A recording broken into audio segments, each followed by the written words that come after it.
हर रात पिंकी का दिल दहलाने वाला चीख मन्नू को बहुत बेचैन कर देती थी। अब तो हर रात 2 बजे जैसे उसकी आंखें खुल जाती, मानो कोई उसे आकर जगा रहा हो।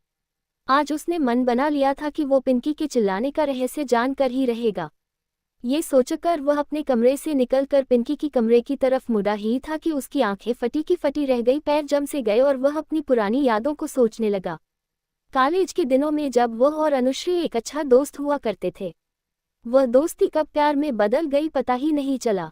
समय धीरे धीरे कब बीत गया पता ही नहीं चला और कॉलेज से जाने का दिन आ गया।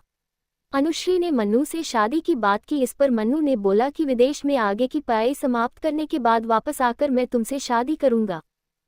अनुश्री से मेरे रिश्ते की बात घरवालों को बिल्कुल भी पसंद नहीं थी।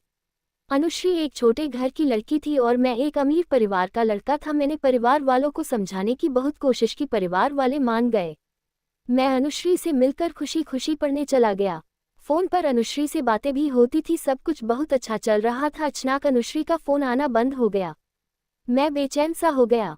उसका फोन ऑफ आने लगा। घर वालों से पूछने पर वे बातों को टाल देते। मुझे घबराहट सी होने लगी। अब ऐसे ही दिन, हफ्ते और महीने बीतने लगे, लेकिन एक दिन भी ऐसा नहीं था कि मैंने उसकी खबर लेने की न सोची हो। मेरा हर पल बस उसके बारे में जानने के लिए इच्छुक था। मुझे जैसे अब यहाँ रहना मुश्किल सा होने लगा था। बस मन होता कि कल ही निकल जाऊं, पर मजबूरी में समय कटता रहा। 3 साल के बाद आखिर वो दिन आ ही गया जब मुझे इंडिया वापस आना था। मैं बहुत खुश था कि अब मैं खुद जाकर अनुश्री से सारे प्रश्नों के जवाब ले लूंगा, और मैं उससे मिलने के लिए बहुत उतावला हो रहा था। यहाँ आते ही सबसे पहले मैं अनुश्री से मिलने पहुंच गया, पर ये क्या, अनुश्री के दरवाजे बंद थे। आस पड़ोस से पूछने पर पता चला कि अनुश्री का पूरा परिवार कहीं और जा चुका है। ये जानकर मुझे बहुत दुख हुआ, पर अब मैं क्या ही कर सकता था। घर आने पर मेरी माँ ने मुझे बताया कि उन्होंने पिंकी नाम की एक कामवाली रखी है जिससे मुझे मिलने की जरूरत नहीं। तभी एक जोरदार तमाचे की आवाज़ से मेरा ध्यान इधर आया। मुझे ये आवाज़ जानी पहचानी लग रही थी, जो लगातार गिड़गिड़ा रही थी, मुझे छोड़ दो। मैं ध्यान से आवाज़ सुनने लगा।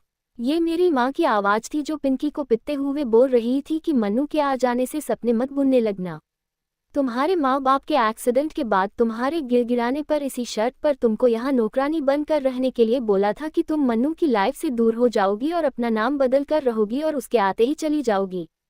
इस पर पिंकी बोल रही थी कि माँ मुझे आप यही रहने दे, मैं उससे बात नहीं करूंगी लेकिन उसको देखकर ही जी लूंगी। इस पर मेरी माँ ने उसे तेज थप्पड़ मार दिया। मेरा कलेजा निकलने को हो आया।